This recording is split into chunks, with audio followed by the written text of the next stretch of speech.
that was lame. I'm probably one of the most stable housewives there is right now. Like, I put in the work. Do I have issues? Absolutely. You know, I have past trauma. I have stuff. I work on them. But let's be honest. I've seen many a housewife spiral, and their cameras are right there front and center. They don't care about our mental health. That's bullshit. Don't even pretend to care about our mental health. You don't. As long as we're not a liability and we're bringing in money. I think it was more, I was very polarizing during Black Lives Matter. Very. You know, I still am. I can't keep my mouth shut about social justice. I mean, I remember when Shannon's like, oh, I don't do politics. I'm like, it's not fucking politics. It's human lives. Okay, right. Whatever. But I am very polarizing. You know, I am an out and proud liberal that fights for social justice as much as I can. That put off a lot of people. You know, I was getting death threats. I lost tons of followers. I remember when I did the movement, Not a Moment, asking production not to tell my cast members because they're going to come after me with a bullseye, and they did. You know, a lot of the things they said were lies. I have text messages from them, racist text messages from them that I never put out there. But this is how I met Noella. This is how I met Noella. I was coming to a protest in Orange County in Newport Beach, and I had a group text with everyone from the cast, and someone had sent a photo of Corona Del Mar all boarded up. That's where we live in Newport Beach. And I was like, oh, you're there? Awesome. I'm coming too. We should all go together. Because I thought, how great would that be to all the housewives to show up in solidarity, you know, for Black Lives Matter. Keep in mind, this is Corona Del Mar. It was like a parade. It's the safest place in the world. It wasn't what you were seeing in Portland. Like Newport's not that. Safe. It was strollers and old people, and you know the police were handing out water. And so and that was not her point.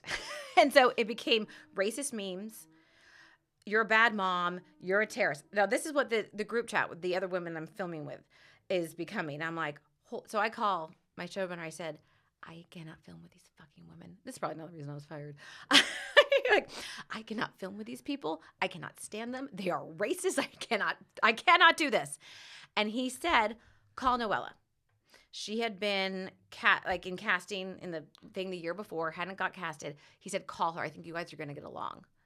And that's how I met Noella, because she was a like-minded social warrior justice person. And we bonded over this, you know, in this time of Black Lives Matter, because we both cared about our city and we wanted to make change for the better. Obviously, she is half Black. So for her, it's personal for her and her children. For me, it was just, you know, the feeling that every life matters and every life should be equal. Yes and yes. Yeah. That's all true, and I didn't realize that was how you met Noella. Yes. Oh, and I will say this too, because this is another thing, because I forget them. Kelly said I called a photographer to take photos of me at Black Lives Matter. I have beautiful photos from the Huntington Beach one, which was not peaceful. My children were not at that one. I had done something called Wives Helping Lives when the pandemic first hit with Jennifer Armstrong, the new housewife. And we had been putting together care packages for the nurses. And a photographer had come and helped us take photos for that. And she just happened to be at the Huntington Beach protest. And she recognized me because we'd worked together. And so afterwards, she said, hey, I have some beautiful photos. And she sent them to me. She was there on her own. I was there on my own with my friend at the time. And the photos she took, some were of me, but some of them were just like, there was one of a young girl standing up to the National Guard. I mean, they were powerful, beautiful photos that needed to be seen.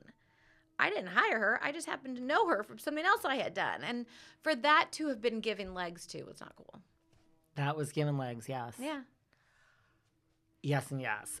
So going back to the Andy thing for a second, yes, I do agree with you that if we're being honest, right, no one cares about your mental well-being. No. I mean, we're collateral damage. You know, we are easily replaceable. Never get a big head because there's a million of us that want this opportunity, and everyone thinks it'll be different for them. No. I've said this so many times that in my next life, or if I had any time in this one, which I don't, I would have a consulting business, and the minute you got hired for Housewives, you would call me, and I would sit you down, and I would say, this is how your first year is going to be, this is how your second year is going to be, and this is all the things you should do, And the day it's over is the day that like the door is basically slammed on you and your phone calls probably will never be returned again. No, and why even bother trying? When you're out, you're out. Yeah, 100%.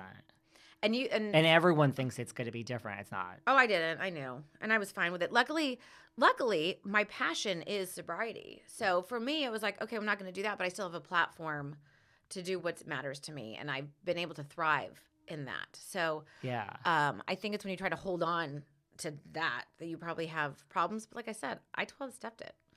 And if you guys are listening to this, what you don't know is we almost did this interview like 2 months ago. Or 3 or 3 4, months? something like that. And the day before, I called you and said, I can't do it. I can't do it. I was having a panic attack. I can't talk about it. My time on there was so triggering. I don't want to say PTSD because I don't want to minimize that. It's not that, but it's something similar. And I was having a full-blown anxiety. I'm like, I can't do the interview. I'm sorry. I haven't recovered from this. And I was like, I mean, I can't in all good consciousness say that you should do this interview because, yeah, listen, I feel that, like when Ebony was here a few weeks ago, she said something about, in a positive way, she's like, this is over and it's like stepping into the lion's den with you. And she's been here many times. And she's like, that's a compliment. I'm like, yeah, like this isn't, listen, there's no point in being here if we're not going to be honest, right? Yeah, but that was. Go do another podcast. Go do another show. Come to me, people, when you are ready. And I did. And I thought I was ready. And then the day before I was like, I'm sorry. And you were so kind. You're like, I get it. This isn't the first time I've heard this. When I spoke to you, I was like, no, I don't think you should be here tomorrow. No. I would like you to be, but it all, like as a human being, I hadn't worked through the trauma of it all because what they do to us is traumatizing. And you don't know. You listeners, you don't understand what it is to give your entire life over to someone and then have no control over what happens. No control over what happens and no control over when it ends. Like, it truly is like you are dating someone madly in love, being like, we are on, we've been dating for 2 years. Tonight might be the night. He might be proposing to me. Like, I can't believe this. He's called. He wants to have a special meeting. And then you go and they're like, this is over. Yeah. And you literally show up to that meeting thinking you're going to be proposed to. And you never see them again. Right. It is traumatizing. It's an insane. I'm grateful for it, though, because it's you can't describe it unless you've lived it. What did you think, though, when Andy was, because, he didn't say it about Kelly. He said some other things about Kelly, but, like, when it was this narrative of, like, I thought it was an easy out. I thought it was bullshit and an easy out. You did. And you never thought to yourself, well, he's saying, I came out as an alcoholic. I came out as gay. If I just kept those things to myself, maybe I'd still have my job. I knew. I remember Carrie Brittingham when I was going through all this. She's like, girl, stop talking. You're going to get fired. It's too much. It's too much. No, I knew. I'm not an idiot. I'm many things, but dumb is not one of them. I knew, but I also can't live my life any other way. I should have edited. If I had wanted to keep my job, I should have edited myself. But I'm never going to edit myself.